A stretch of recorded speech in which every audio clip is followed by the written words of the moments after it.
Hello, everyone, and welcome to New York Empoleon's Week 9 battle of the PBAL. We are here this week taking on TTM Stab, who is not a member of the TTM, coming from a member of the TTM, and the coach of the Chicago Sacred Fire, who is, if you didn't see the team builder, also 6-2, just like us, trying to win this league. So both of us have clinched a playoff spot, but the winner of this battle clinches a bye in the first round of playoffs. That's it. That's what's on the table right now. We win this battle, we get that bye. That's all I need to talk about. We're going to jump right into it and not waste any time. Let's see what he's got, and let's see if we can come out on top in this one. Now, I don't hear the game audio, which is not ideal. So I'm just gonna real quick just make sure that the game audio is working, which is something I should be doing with my 1.5 minutes that I have here. Seems like it's working. Okay. So we're good to go on that. But we've got a minute left, and he's got the Cinderace, the Aegislash, the Piloswine. So no Raichu or Pincurchin, which is pretty nice, honestly. Those things were definitely a threat. Rest of these Mons, not too surprising to see the Lycanroc here. Piloswine stops my Mamoswine from just being an immediate lead and kill something. But with only the Hydreigon that resists EQ at all, that's pretty it's pretty solid for me.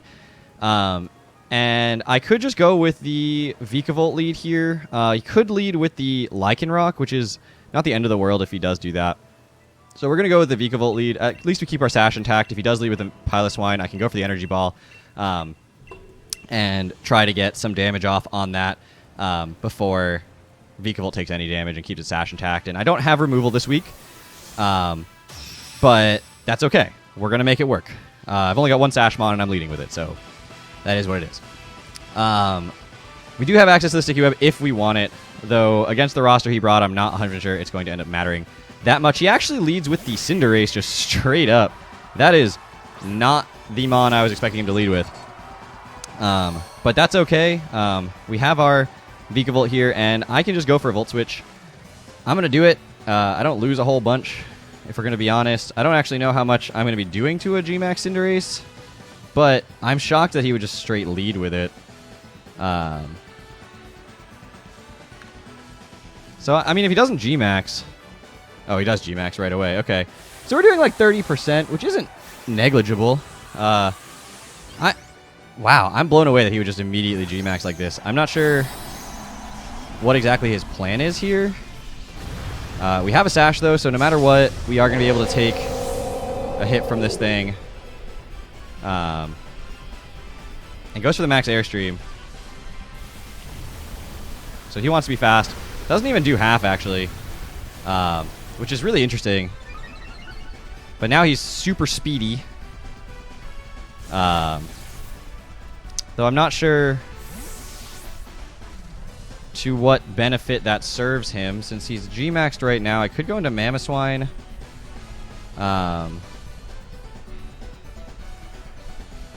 Although Gmax Fireball goes through Thick Fat, so that's a bad play.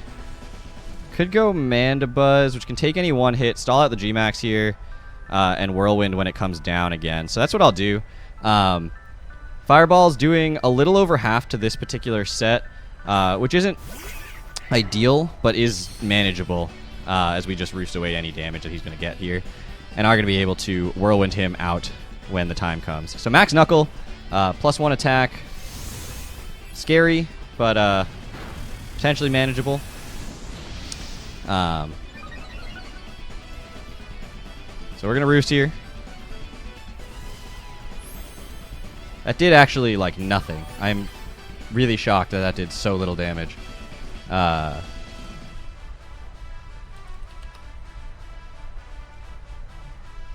Okay, so Gmax Fireball does a ton here. Foul Play at +1 is doing a decent amount of damage. But I could preserve this thing if I want to at full health. And when this thing comes down as a Pyro Ball, is doing a whole lot less damage. Still 2 a KO, though. But I think... Do I want to just sack off my Vikavolt at this point so early?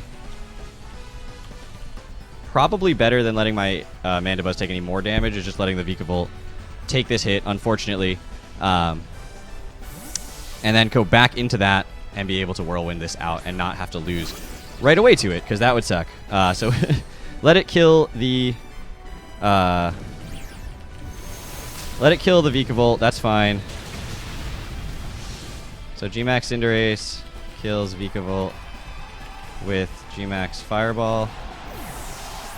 But we are going to be able to go into my Mandibuzz here as he becomes small again, and we are going to be able to Whirlwind. Pyro Ball doing a lot less than Gmax Fireball, so we're going to be able to take it just fine and be able to Whirlwind this thing out. Not have to worry about it being a +1 speed, not have to worry about it being a +1 attack. And we don't lose to this thing on turn 1, which is good. That's important. I'm glad I built a team that didn't lose to him on turn 1. That would have been a mistake. So he's going to probably be calcing Pyro Ball. There's almost no way that it should come anywhere near killing. If he's max attack Jolly, which he should be to outspeed Gengar, a crit's a roll. Which, of course, I just spoke into existence, so... but no, that doesn't come anywhere near killing. And we're just going to Whirlwind this out, so we don't have to worry about it being super fast anymore. And what do you go into here? It goes into the Hydreigon. That's actually pretty perfect, because it will give me a chance to Roost.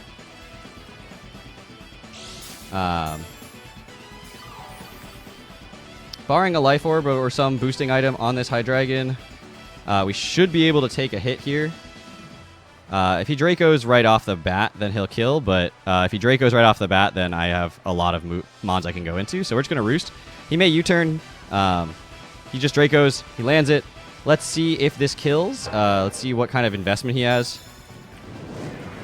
And it does kill me, so Hydreigon kills Mandibuzz with Draco Meteor. I could just go out into my Como-O at this point and sub, since the -2 Draco is not doing a ton here. I mean, it's still a 2 KO, so I probably shouldn't do that. I can go Gengar at this point, or I can go Mamo. Honestly, Mamo seems like a solid play here. With him at -2, he's definitely not going to be able to kill me. Icicle Crash is so free against his team. He's probably going to switch out anyway, so I could just EQ. Piloswine's probably going to come in here.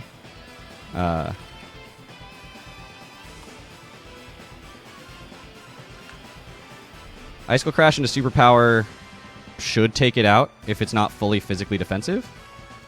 I could just Superpower straight up, which is what I'm going to do here. He's going to switch out the Hydreigon. Probably go Piloswine. There's the Piloswine. Let's see what you got for me. We're just going to straight up Superpower. Cover that. Switch in. Do huge damage. That looks like fully physically defensive, so I'm glad I went for that option instead. And should KO still, despite the lowered attack here. It's going to be potentially a roll, but I'm going to go for it. I know this is a risk because at -2 defense, his Earthquake's doing a lot of damage, but I really would love for this thing to die. And it does, so don't have to worry about Piloswine. So Mamoswine kills Piloswine with Superpower. And it will force me out here, but we are going to be able to keep this thing around and do damage later.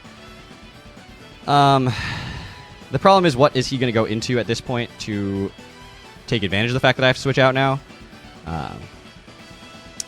And he goes to the Azu. That's bad.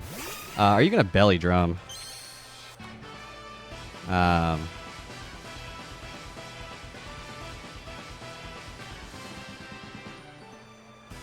So even at -2 attack, I'm doing just under 50% with Earthquake. So I think I'm going to go for it because I expect the Belly Drum's coming here.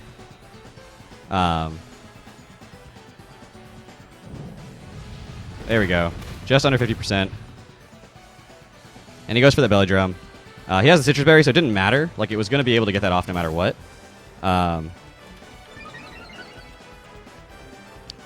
But I don't have to sack right now. At least I don't have to sack this right now. I will have to stack something, potentially, to this. Could be the Mamoswine, but I don't think it wants to be the Mamoswine. I feel like Mew is probably the Mon to sack to it. As much as Mew does work for me, I don't see it getting a chance to really perform right now, so I'm just going to go Mew. He's in range of Como-O's Earthquake at this point. So even though he's at +6, Aqua Jet at +6 to a Como-O isn't doing that much damage. And he actually just goes straight for the Aqua Jet here, which of course takes out the Mew, and that's not surprising at all.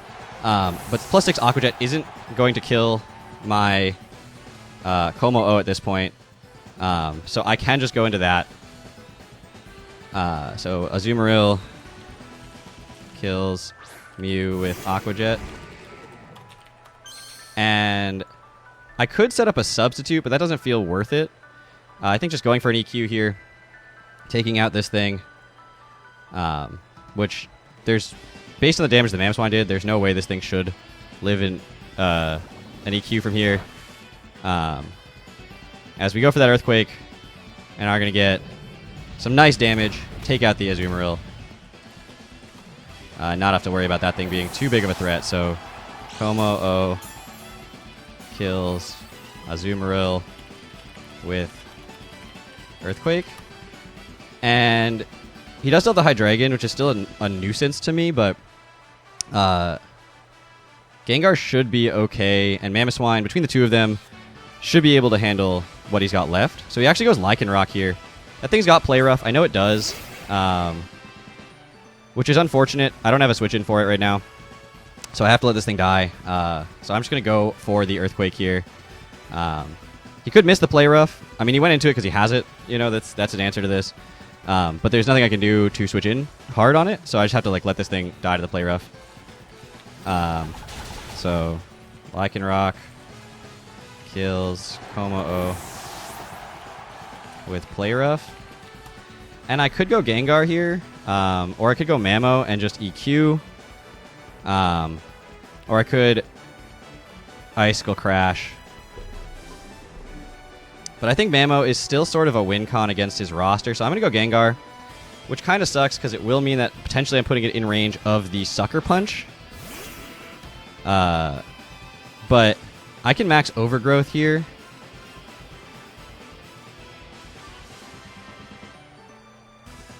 Fairly for free. So I'm going to do that. He may switch out. He doesn't switch out, so he's definitely going to go for the Accel Rock. The max Overgrowth gives me that little bit of HP back. Shuts down any EQ, you know, which maybe hurts my Mamoswine in the long run, but I don't think I'm going to be clicking EQ that often for a little while because I need to make sure I hit the Hydreigon on the switch-in because one Ice Shard won't do it. And so he goes for the Crunch. That'll actually activate my Weakness Policy. We are going to live, just barely, but he does have the Cinderace, which definitely is going to have the speed to outspeed me right now. We do see the Life Orb. And he wins the Speed tie is actually the worst part of that. Because that confirms, based on the fact that he was Life Orb and everything, that confirms that it was a Speed tie, which he won, which if I had won that Speed tie, definitely would be in a better place right now.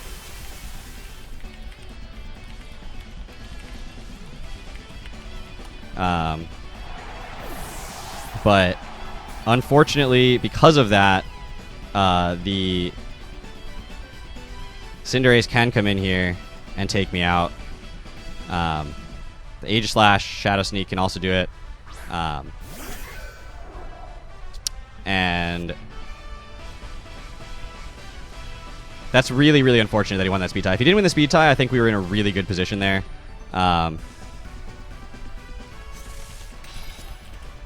But that's how the cookie crumbles. You know, that's how it goes sometimes.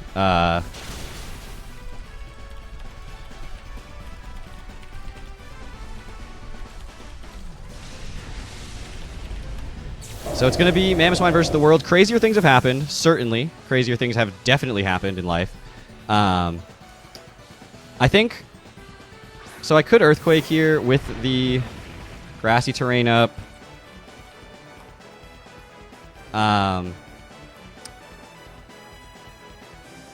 It still does... It still kills if he's Blade form. And there's really no drawback to it. I mean, I don't see him going hard Aegislash here, so it's just going to kill him. Not hard Aegislash, hard Hydreigon here. So Mamoswine kills Aegislash with Earthquake. And